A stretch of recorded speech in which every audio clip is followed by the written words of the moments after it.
Welcome दोस्तों। तो कैसे हो आप सभी का स्वागत है हमारे इस यूट्यूब चैनल पर। तो दोस्तों आज हम लोग जानने वाले हैं कि दोस्तों जो लोग स्टॉक्स में ट्रेडिंग करते हैं या जो लोग अपने पोर्टफोलियो में इन्वेस्टिंग करते हैं, दोनों में डिफरेंस क्या है, दोनों में प्रॉफिट मैक्सिमाइजेशन क्या होता है, दोनों में रिस्क कितना होता है, दोनों में टाइम कंज्यूमिंग कितना होता है। तो दोनों चीज़ों सारी चीज़ों को हम लोग साथ में समझने वाले हैं। तो चलिए वीडियो को शुरू करते हैं और आपको बताते हैं कि ट्रेडिंग स्टॉक्स और इन्वेस्टिंग स्टॉक्स में क्या डिफरेंस होता है, जिससे आप अपने अकॉर्डिंग, आप अपने लाइफ स्टाइल के अकॉर्डिंग दोनों में आप अपने आप को चेंज कर सकते हो। जो आपको प्रेफर अच्छा लगे वो उसमें आप स्टॉक्स में ट्रेडिंग भी कर सकते हो या आप उस स्टॉक्स में होल्डिंग भी कर सकते हो।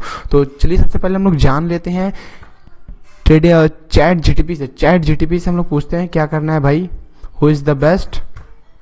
तो चैट जीटीपी हमारा क्या बोलता है, मैंने यहाँ पे क्वेश्चन किया what is the difference between, wait minute, what is the difference between trading and investing. तो इसने क्या बोला, objective, the primary objective of the trading is to make profit for the short term.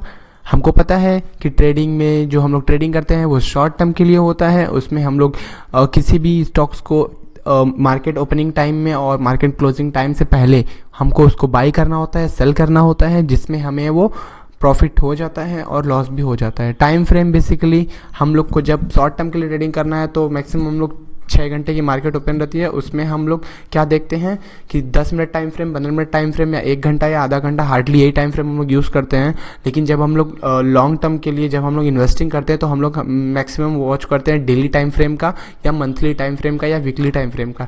Maximum हम लोग इसी time frame का use करते हैं। स्ट्रैटेजीज़ दोस्तों हम लोग इंट्राडे करने के लिए, स्टॉक्स में ट्रेडिंग करने के लिए अलग अलग स्ट्रैटेजीज़ का यूज़ करते हैं, जो कि शॉर्ट टर्म के लिए होता है।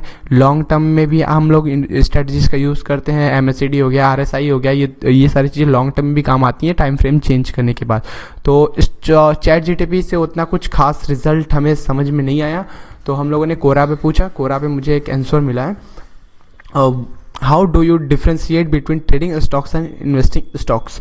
तो इन्होंने कैसे बताया है, आप ये देखो, what is trading and what is investing. Trading क्या होता है, शॉर्ट टर्म ड्यूरेशन के लिए होता है। Short term in the sense कि आपका 9 बजे मार्केट खुलता है, 3 बजे मार्केट बंद होता है, तो आप इसी 6 घंटे में किसी भी स्टॉक्स को आप बाई करके पैसा कमा सकते हो, किसी भी स्टॉक्स को आप सेल करके पैसा कमा सकते हो, और ये आपका एक लेवरेज भी आपको मिलता है। जो स्टॉक्स आप 1000 में, आप एक स्टॉक्स अगर इन्वेस्टिंग कर रहे हो, तो अगर आप 1000 का कोई स्टॉक्स है तो आप उसको 1000 रुपये दोगे, क्योंकि आप इन्वेस्टिंग कर रहे हो, आप उसको लंबे समय के लिए होल्ड कर रहे हो। ये लॉन्ग टर्म में आता है। कोई भी स्टॉक्स में आप लॉन्ग टर्म को ही होल्ड करने को इन्वेस्टिंग कहते हैं, कि किसी भी आपने स्टॉक्स में पैसा लगा दिया और आपने उसे लंबे समय तक अपने पास रखा, तो दैट इज़ इन्वेस्टिंग। ठीक है। और ट्रेडिंग में होता है प्रॉफिट माइंडसेट होता है। प्रॉफिट माइंडसेट की हमने 9 बजे मार्केट खुला, 3 बजे जो बंद हुआ, उसके बीच में जो हम लोग ट्रेडिंग कर रहे हैं, तो हमारा काम क्या होता है कि हमारे स्टॉक्स चाहे कुछ भी करें, बस हमें प्रॉफिट होना चाहिए। हमारा माइंडसेट यही होता है कि हमें आज प्रॉफिट करके निकलना है मार्केट से, चाहे जो भी हो। मार्केट, किसी भी कंपनी से हमें कोई लगाव नहीं होता है, किसी भी कंपनी से हमें कोई मतलब नहीं होता है, बस हमें हमारा प्रॉफिट नज़र आता है ट्रेडिंग में। इन्वेस्टिंग में क्या होता है, ग्रोथ माइंडसेट।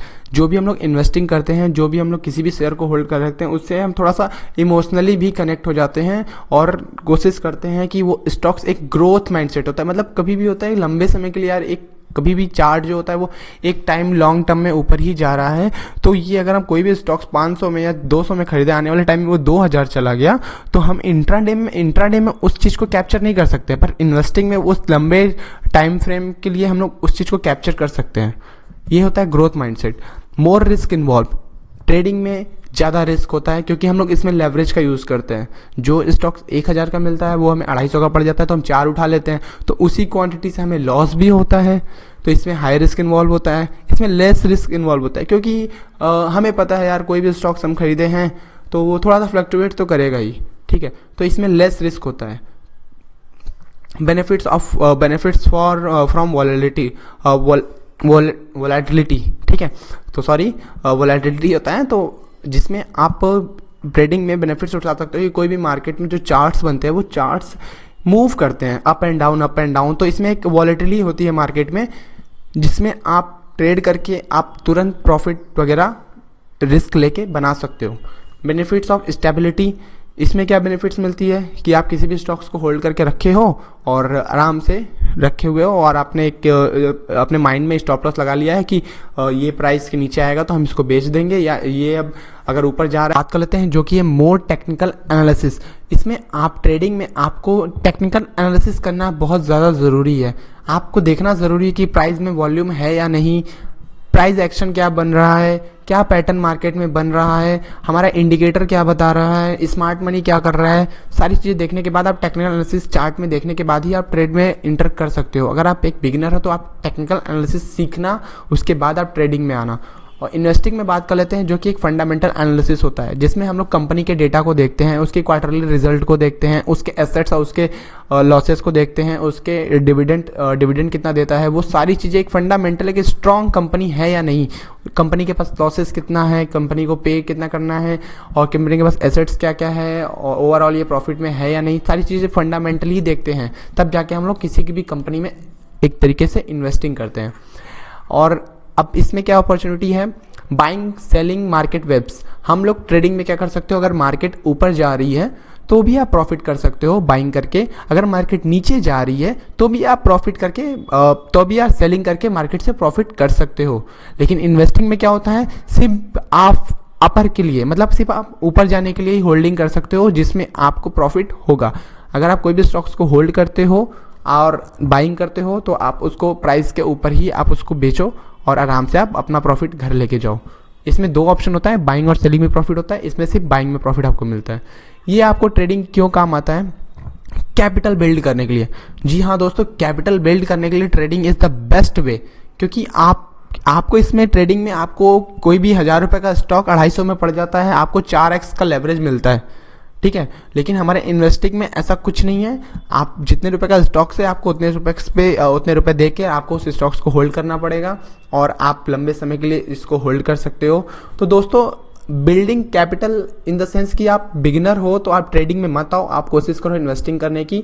और अगर आप ट्रेडिंग में आना चाहते हो तो पहले आप चीज़ों को सीखो, टेक्निकल एनालिसिस सीखो, फिर उसके बाद आप इंटर करो मार्केट में, फिर आप प्रॉफिटेबल हो सकते हो। देन उसके बाद जब आपका कैपिटल ट्रेडिंग से बन जाए तो उस कैपिटल को उठा के कुछ पोर्शन आप इन्वेस्टिंग में डाल दो, क्योंकि इन्वेस्टिंग लॉन्ग टर्म का घोड़ा है तो आपको ये भी प्रॉफिट देगा। तो अपने ट्रेडिंग और इन्वेस्टिंग के पोर्टफोलियो अलग अलग बिल्ड करके आप दोनों जगह से प्रॉफिट जनरेट कर सकते हो।